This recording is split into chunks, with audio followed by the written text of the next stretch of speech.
Hello, what's up mga kumare kong tigang? Isang mapagpalang araw na po sa inyong lahat ha mga kumare kong tigang. For today's video po ha mga kumare kong tigang ay may pag-uusapan lang po tayong isang napaka-interesting na topic. At ito po ha mga kumare kong tigang ay may kaugnayan pa rin sa mga sinasabing mga misfortune sa buhay na ating maaring maranasan at maaring nating ma-encounter kapag ka ito po ha mga kumare kong tigang ay ginagawa po natin sa ating mga tahanan, particularly po sa usapin po ng ating mga pintuan. Kasi alam nyo po ba ha mga kumare kong tigang na sa usapin po ng Feng Shui, may mga sinasabing mga ipinagbabawal na ginagawa po sa ating mga pintuan na maaari ito po magdulot ng mga sinasabing mga pagbigat ng ating mga pamumuhay at yun na nga, maaari magdulot sa atin ng mga misfortune at mga kamalasan. Talaga ba? Ano-ano yung mga yan? Yun na nga po ha mga kumare kong tigang. Kaya kung gusto niyo pong malaman kung ano po mga sinasabing usapin na may kaugnayan po dito, ay panoorin nyo lamang po ang video kong ito. Siya go mga kumare kong tigang. Tigang pa ba kayo?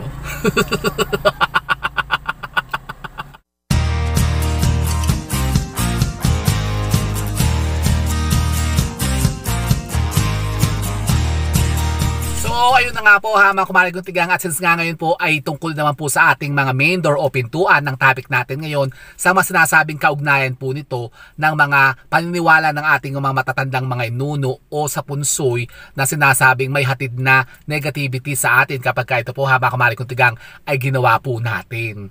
Kasi ito nga daw po ang isang nagiging dahilan kaya bumibigat ang pasok ng swerte sa buhay po natin. Sa bahay natin ha mga kumare kong tigang, kaya ito po iiwasan nyo pong gawin sa inyo pong mga pintuan. Halimbawa ba ha mga kumare kong tigang, kayo po nagpapagawa ng inyo pong mga tahanan. Nako, alam nyo po ba ha mga kumare kong tigang na meron pong mga tamang lokasyon o placement po ang ating mga main door. Sinasabi po sa pamahiin ha mga kumare kong tigang na mas mainam daw po na ilagay po ang ating mga main door sa may bandang silangan, sa may southeast section po ng ating mga properties. Kasi dyan daw po kasi ay sumisikat po ang araw. So, ang mga sinasabing mga biyaya ng buhay ay madali po nating nasasalikop. Nasasalikop? Opo, nakukuha. Na-attract. Yung nahamig. Parang sugal naman nahamig talaga. Opo ha mga kumare kong tigang. Kaya kung kayo po may mga nagpaplano pong magpatayo ng mga bagong bahay, dapat po i-consider nyo po ang mga tamang lugar po na pagtatayuan nyo po ng inyo pong mga main door. Tapos yung sinasabi nga po ha mga kumare kong tigang sa paniniwala po ng Feng Shui at ng pamahiin din po. Alam nyo ba yung mga sinasabing tapat-tapatan? Hindi po kainaman yan ha mga kumare kong tigang. Halimbawa yung mga tapat-tapatang mga pintuan. Yan, tapatan yung mga main door tsaka yung back door, yung mga hagdanan at tsaka main door. Nako, hindi kainaman yan na mga kumare kong tigang. Kasi yan po yung magdudulot sa atin na mabilis na pagkaubos at pagka-drain ng ating kabuhayan kapag kaganyan. Tapos yung pong mga tapat-tapatan na hagdanan at pintuan, yan naman po yung nagiging lagusan at nagiging entry point po o parang nagiging portal po ng mas nasabi mga negatibong mga elemento, espiritu at mga masamang mga kaluluwa. Nako. Opo ha mga kumare kong tigang, totoong-totoo po yan. At ang isa pa po, halimbawa kayo po may mga CR tapos nakatapat po mismo sa mga main door po ninyo, tapos pag bulagang ganyan ng mga pintuan po ninyo, kitang-kita yung mga kubeta po ninyo, tapos nanlilimahin, nanggigitata ang mga CR po ninyo, ang papanghe. Naku, leche. Kapag kagaya po ha mga kumare kong tigang, negative din po yan. Kasi yan nga po sinasabing magdudulot sa atin ng yun nga, pag-block ng mga sinasabing makaswertihan nga na dapat ito'y papasok po sa atin. Tapos yung mga sinasabing mga pintuan na tapat-tapatan sa mga napakalalaking mga bintana, iwasan nyo po magpagawa ng mga ganyan ha mga kumare kong tigang, kasi negative din po yan. Ang mga positive chi po ha mga kumare kong tigang ay hindi makakaiskot sa buong bahay po ninyo. Kaya kayo po lagi parang kapos na kapos, lagi kayong said na said, lagi parang kulang ha mga kumare kong tigang. Halimbawa kahit kayo po maraming kinikita, parang lagi na lamang may pinaglalaanan, laging nauubos agad-agad ha mga kumare kong tigang. Tapos yun nga po na kayo na parang na tetingar-ngar kayo kasi parang losted lagi kayo ha mga kumare kong tigang. Losted, ano yung gripo? Magtinga ako dito, ano yun? Leche, di ba kinain ko kanina?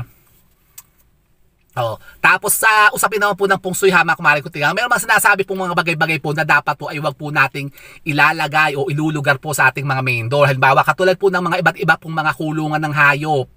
Hayop? O mga kulungan ng hayop, halimbawa kulungan ng aso. Yan, kulungan ng pusa. At lalong-lalo po, hamak mari kuntigang, yung kulungan po ng mga ibon. Yung hawla ng ibon, hamak mari kuntigang, wag na wag kayo maglalagay dyan sa mga main door po ninyo. Nako, kasi ako ginawa ko yun nung araw, hamak mari kuntigang. Kasi ako nung araw, hamit na hamit ako noon. Mahilig talaga ako sa mga palanay-lanay baga. Ano panalin na lanay? Yung gusto ko kasi may lanay-lanay sa harapan po nung nung bahay namin. Di ako yung naglalagay ng mga yung halaman, mga garden. Gusto ko parang may mga sitting sitting arrangement.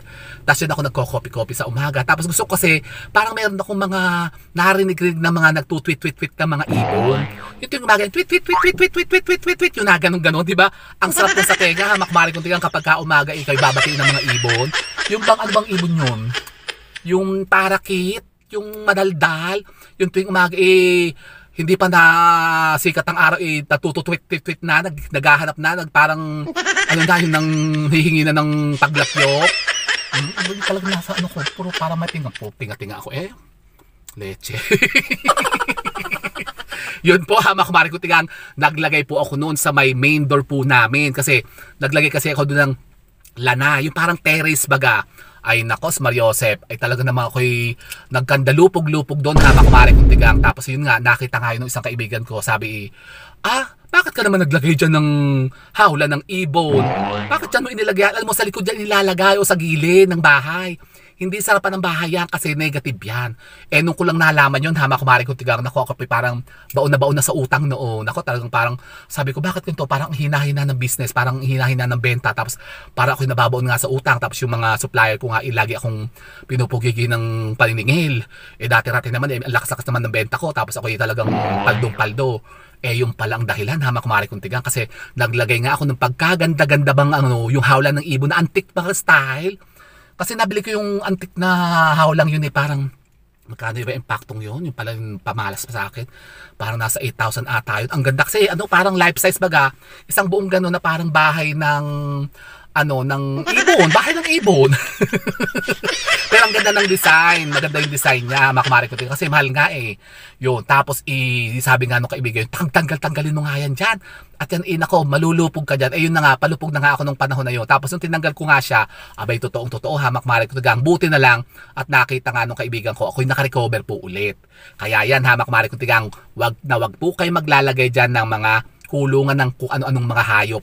Ang maganda pong ilagay nyo dyan, hamak-mari ko tigang, sa mga main door po ninyo, alam nyo kung yung mga aquarium, yung kulungan ng isda. Pero dapat po, hamak-mari ko tigang, ilalagay nyo po yan sa bandang kaliwa po ng inyo pong mga main door. Tapos kailangan po ang mga aquarium po ninyo ay may mga laman. Huwag nyo hahayaan na mamamatay po ang mga isda. Naka, negative din po yun, hamak-mari kong tigang. Basta kahit ano pong klase po mga kulungan, huwag nyo ilalagay dyan. Bawa kulungan ng mga ano ba yun, mga kambing, manok. Nako, di ba yung mga manok may mga hanip-hanip pa yun pagka binikit sa yung Makati yun. Tapos baka kayo naglalagay pa din, may babuyan pa kayo dyan, yung may mga koral ng baboy, leche, yung naglagay na. Sabi, main door, koral ng baboy, maglalagay ko, magkatatangan naman, ano ba yun? Sus Mariosep, negative po yan, hamak-mari. Tsaka ang baho pagka yung meron kayong kural ng baboy, sarap ng bahay nyo, pero alam nyo, may nakita akong ganyan sa Rodas, dito po sa amin. Sila naman po, ang business naman po nila, litsunan. Parang wala na sigurong area doon sa likod. Alam nyo yung kural ng baboy na nasa may harapan ng may may main gate nila. Ay, ewan ko kung ano nangyayari sa buhay nila. Tapos ang baho ng amoy. Siyempre, kural ng baboy. So yan po, hamak-mari kong tigang, wag na wag kayo maglalagay ng kung ano-anong mga kulungan ng hayop dyan sa harapan po na inyo pong mga tahanan. Mas maganda po, magtanim na lang po kayo ng mga iba't ibang mga pampasweting halaman. Pero, meron doon po mga sinasabi po na huwag nang ilalagay sa mga harapan ng bahay, hamak-mari ko din, katulad po ng mga halamang gumagapang at yung mga halamang may tinik, katulad po ng mga bonggambilya, at saka yung mga, yung yellow bell. Kasi gumagapang naman po yan, hamak-mari kong tigang. Tapos yung mga nakasabit na mga manaog kairog. Kasi kapag kayo mga yan, hamak-mari kong tigang, nakasabit, tapos yan po'y pababa ng pababa. Bumababa kasi yan, hamak-mari kong tigang, humahaba yan. At yan po'y dumait na sa lupa. Naku, negative po yan. Parang kayo po'y humahalik na sa lupa. Gagapang na kayo sa lusak. Lusak? Anong lusak? Putek! Kaya huwag kayo maglalagay dyan sa harapan po ng bahay po ninyo yung mga halamang gumagapang. Tapos, yung mga may tinik-tinik katulad ka ng bonggambilya, kasi alam nyo yung tinik niyan, may tetano yan Ako yung minsan natinik na niyan, ako Mariosep. Ang sakit, hamak-mari ko, masakit makatinik ang bonggambilya. Nako, kay mamamaga talaga ang paa nyo. Tapos nung one time na tapakan ko yan ng kotse ko, yung kotse ko talagang hahae, talagang butas. Ay pinabulkanize ko pa. Kasi ang tigas ng tinik yan, yung malaking mga tinik. Nalaki kasi ang puno ng bonggambilya, lalo na yung mga malaki. Kapag kayo po yung nahaha ang mukha nyo dyan, kasi sumabot pa ang mata nyo, di bulag na kayo. Kaya tigilan nyo yan. Ganun din po ang yellow bell. Huwag kayo magtatanim ng mga yellow bell dyan sa harapan po ng bahay po ninyo. Tapos, wag kayo maglalagay kumari kung nagano mga clutter dyan sa harapan ng mga pintuan po ninyo. Yung mga basurahan, mga walis-walis, mga maruruming mga sapatos, ganyan kumari kung tingnan yung mga chine-chinelas. Dapat po may lagayan kayo sa likod bahay po ninyo ng mga gamit na yan. Tapos wag kayo magsasabit ng kung ano-ano kumari kung tingnan sa likod po ng mga pintuan po ninyo. Katulad po ng mga orasan, kalendaryo, yung mga sabit-sabitan ng mga kung ano-ano, mga arganas po ninyo. Yung mga sombrero, belt, ganyan, mga jacket-jacket, payong-payong. Tapos kayo po yung minsan naglalagay pa ng isang napakamahal sa lahat. Wag niyong maglalagay ito kumari kung tingnan ang mga salamin na nakaharap ko mismo sa mga main door po ninyo, kahit sa loob po o sa labas. Nako, magba-bounce back po at hindi makakapasok ang mga positibong enerhiya sa bahay po ninyo. Nako, lalo kayong parang masasaidan dyan, lalong hindi makakapasok ang positive chi, mabablock nyo yan. Gusto nyo yun? Ako ayoko nun kumari kung tigang, kaya iwasan nyo po yan. Wag po kayo maglalagay po ng mga salamin sa mga main door po ninyo, at wag kayong gagamit po ng mga pintuan na may mga salamin, yung mga sliding door baga ng mga salamin, yung glass door.